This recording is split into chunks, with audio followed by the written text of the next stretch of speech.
Hello folks, I welcome you all to ARC. Let's look into the subject Operations Research.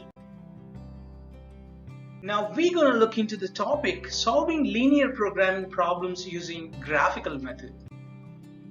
Here we take a problem and we try to solve that problem step by step so that you can learn how to solve a problem using graphical method. Let's look into the problem. A firm engaged in producing two products A and B. Each unit of A requires 2 kg raw material and 4 labor hours for processing. Each unit of B requires 3 kg of raw material and 3 labor hours of same type.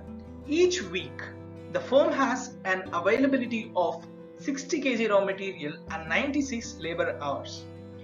One unit of A sold yields 40 rupees and one unit of B sold yields 35 rupees as profit. Now, formulate this problem as linear programming problem to determine how many units of each product to be produced per week so that firm can experience maximum profit, assumed that there are no marketing constraint so that all that is produced is sold. Now, let's try to understand the problem statement from the problem which we have just read now. A firm produces two products. That means a firm is producing A and B. Each unit of A requires 2 kg of raw material, 4 hours of manpower. 2 kg of raw material and 4 hours of manpower. Let suppose X1 be the number of units of A produced. The total raw material required for production of X1 number of units will be 2 into X1, that is 2X1, and 4 into X1, 4X1 will be the total amount of manpower required for processing X1 number of products. Now, we have seen that 40 rupees is the profit that we get on one product of A manufactured and got sold. Then, in such a case, the total profit on X1 products will be 40 into X1, that is 40X1. Similarly, let's see for B. It is given that each unit of B requires 3 kg of raw material and 3 hours of manpower to get processed of one unit. Let's suppose X2 be the number of units that we are going to produce B products. In such a way, 3 into X2 will be the total amount of raw material that we require for manufacturing X2 number of products of B products, and 3 into X2 will be the total amount of manpower we will be required for manufacturing X2 number of B products. Then it is given that 35 rupees is the profit that we gonna get on one unit of B. In such a case, the total profit will be on X2 products will be 35 into X2. If we see here, the total profit, we have derived the profit function that is 40x1 plus 35x2. Now, let's see the total requirement of raw material. The total requirement of raw material is 2x1 for A and 3x2 for B. The sum will be the total raw material requirement that is 2x1 plus 3x2. Now let's calculate for manpower. 4x1 is the requirement for A and 3x2 is the requirement for B. And if we add the both, 4x1 plus 3x2 is the total requirement of manpower. We have derived the terms required for representing the profit function raw material and manpower. Still, there are some constraints given for these functions. So we're going to see that constraints. Given raw material available for a week is 60 kg only. That means we can use the raw material 0 kg to 60 kg, but we can't use beyond that. In such a case, we have to represent the range of values from 0 kg to 60 kg. How can we represent? We can represent that by using this term less than or equal to 60 in raw material. In raw material constraint. Now let's calculate the constraints of manpower. It is given that Manpower availability for a week is 96 hours only. That means we can use the manpower from 0 to 96. That means we can completely use the manpower or we don't use the manpower at all. To represent this range of values from 0 to 96 hours, we should include less than or equal to 96 in manpower constraint. Let's see. Now we have included less than or equal to 96. You can see here we have derived the profit function, raw material constraint and manpower constraint. Here you can see the tabular representation of all the statements that is given in the problem, that is requirement of raw material for 2 products, requirement of manpower for 2 products and profit for both of the products, and our assumption that we are producing number of units of X1 for A and X2 for B. And here are the constraints that we have derived: profit function, raw material and manpower constraint. You can also see something we have added: X1 and X2 is greater than or equal to 0. It is termed as non-negativity constraint. That means we can never produce negative numbers of products. That means if we produce nothing, that means we produced 0 products. If we produce some number of products, that means we produce some positive number of products. That means we never produce negative numbers.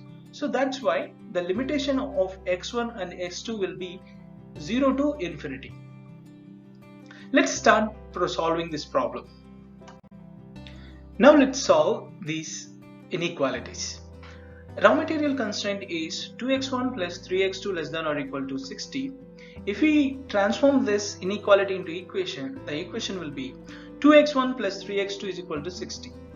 Now let's take x1 is equal to 0.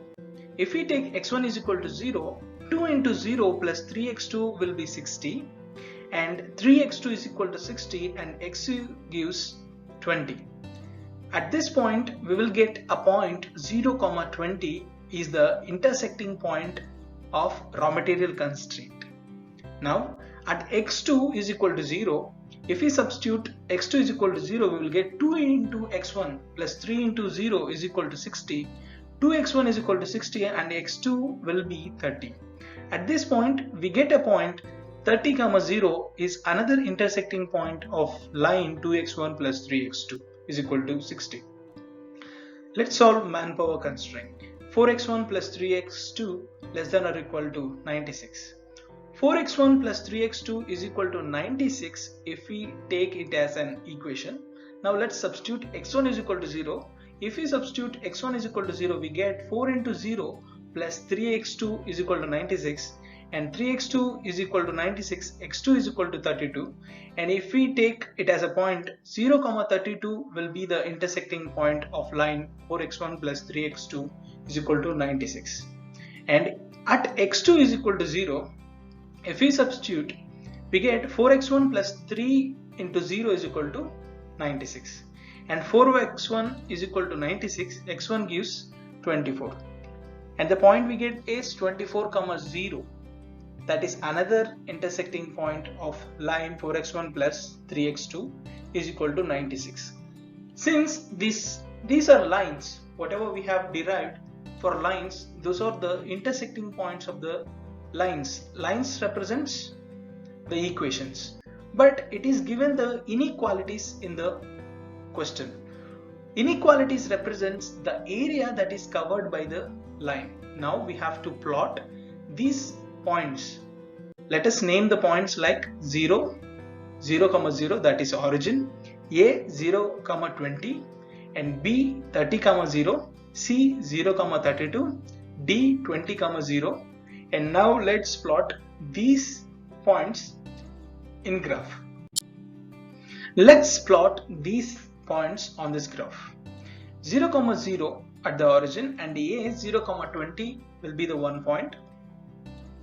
B 30, 0 will be the other point, and a line passes through it, and the region which is covered under this line, if we shaded it, that will be the region that is represented by 2x1 plus 4x2 less than or equal to 60. That means whatever the values that comes under all that region, that solves this particular inequality.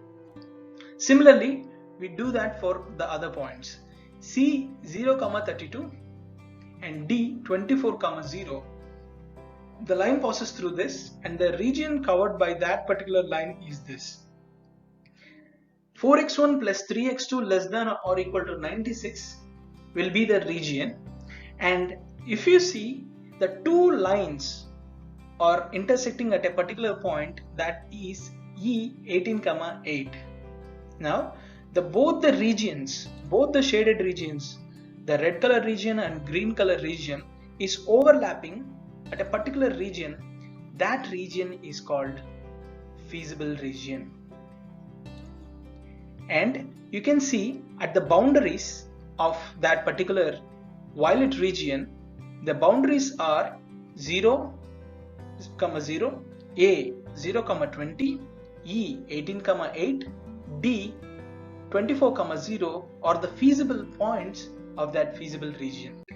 Now we will substitute the feasible points in the profit function and see which combination of points leads us to the maximum profit. So here are the feasible points: 0, 0, A 0, 20, E 18, 8, D 24, 0. And if we substitute 0, 0 will gives us 0 as well. And if we substitute 0, 20, that gives us 40 into 0 plus 35 into 20, that gives us 700 rupees. And E substitutes gives us 40 into 18 plus 35 into 8, that gives us 1000 rupees. And if we substitute D 24, 0, it gives us 40 into 24 plus 35 into 0, gives us 960 rupees. If we see among the four values, 1000 is maximum profit. Hence, the point E 18, 8 gives us maximum profit of 1000 rupees. This means we will get a maximum profit when we produce A 18 units and B 8 units per week within the given constraints. Today, I request you to like, share and subscribe the channel, and there is another video of simplex method of solving the linear programming problems. Check it out also. Thank you. Signing off, your Graphical Method.